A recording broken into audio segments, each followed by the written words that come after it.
Šiuo metu Berlyne, Vokietijoje vykstančioje tarptautinėje maisto pramonės, žemės ūkio ir sodininkystės parodoje Žalioji savaitė 2013 Lietuvos ekspozicija pristatoma jau 11 kartą. Mūsų šalies stendas parodos lankytojus traukia ne tik savo etnografiniais akcentais, bet ir kokybiškų natūralių žemės ūkio produktų gausa. Nemažai čia apsilankiusių berliniečių prisipažino, kad gerai žino mūsų ūkininkus ir maisto perdirbėjus, o Lietuvos paviljone kasmet tikisi įsigyti kokybiškų gaminių. Lietuvos produkcija ir išsiskiria iš daugelio kitų šalių tom, kad jinai yra kokybiška, natūrali ir saugi. Užsieniečių vartotojai Lietuvos produkciją ir vertina būtent dėl šitos priežasties. Galbūt ne kaina lemia pasirinkimą, bet būtent tai, kad Lietuvos teritorija visumoje yra mažiau užteršta, gaminama natūralesni produktai, tai lemia ir pasirinkimą vartojančios produktus. Pirmą kartą oficialiai parodoje besilankantis Lietuvos žemės ūkio ministras Vigilijus Jukna pabrėžė, kad Lietuvos gamintojai jau turi vakariečių pasitikėjimą, tad svarbiausia dabar jo neprarasti. Juolab, kad modernizuotas Lietuvos ūkis ir atsinaujinusios maisto perdirbimo įmonės gali užtikrinti aukščiausius gamybos standartus.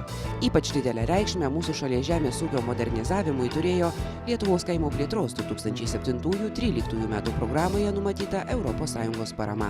Gerokai čia mes paūgėjom per tuos metus ir ta parama, tai čia vienareikšmiškai mums davė vienas dalykas ir finansinė injekcija, ką mes galėjome modernizuotis, bet iš kitos pusės, ne ką mažiau svarbu, būtent tai, kad mūsų ūkininkai ir skaitant ir pačius smulkiausius turi galimybę būtent pasinaudoti europiniais pinigais ir būtent atvažiuoti ir pasisemti tos gerosios patirties į tą pačią Vokietiją čia.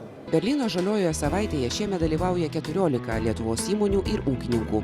Pirmą kartą čia pristatomi ekologiški ožkų pieno sūriai, o pažiūrėti, kaip kepami tradiciniai šakočiai, susirenka nemažas smalsuolių būrys. Ši paroda maisto sektorija yra didžiausia Vokietijoje ir didžiausia Europoje. Be abejo, tai nėra grinai specializuota žemės ūkio paroda, kur, sakysim, yra daugiau skirta ūkininkams. Čia yra daugiau masiniai publikai.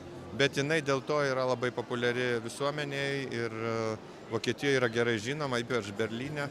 Šiemet Žaliojoje savaitėje, kaip teigia patys parodos organizatoriai, dalyvių daugiausiai per visą parodos istoriją, kuri prasidėjo 1926 metais.